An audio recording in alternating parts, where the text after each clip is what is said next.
Gros plan maintenant sur un phénomène de société, de George Clooney à Brad Pitt, en passant par Yannick Forestier ou Rémi Thalès, tous imitent Sébastien Chabal, la barbe est à la mode et pour une taille idéale, la meilleure solution est de prendre rendez-vous chez un barbier.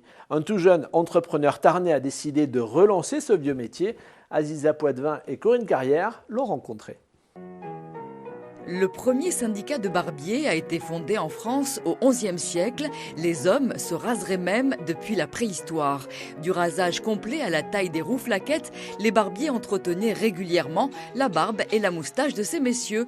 Tombée en désuétude, la barbe revient en force chez la jeune génération. Antonin, albigeois de 23 ans, nous explique pourquoi. C'est la mode, je pense. C'est plus facile que de se raser tous les matins. On peut laisser un peu plus de temps entre les deux coupes. Et voilà, parce que je trouve que ça peut-être vieillit un petit peu aussi.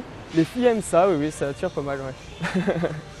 Au ciseau, rasoir et blaireau, Benoît, âgé de 19 ans à peine, il est le coupeur, c'est le nom de son salon. Benoît, un barbier nouvelle génération dans le respect de la tradition. Moi j'ai eu la chance d'avoir un ancien maître d'apprentissage qui m'a appris le métier quand c'était pas du tout à la mode et qui maintenant que c'est revenu au bout du jour, je peux un peu plus m'éclater parce que ça m'a toujours plu.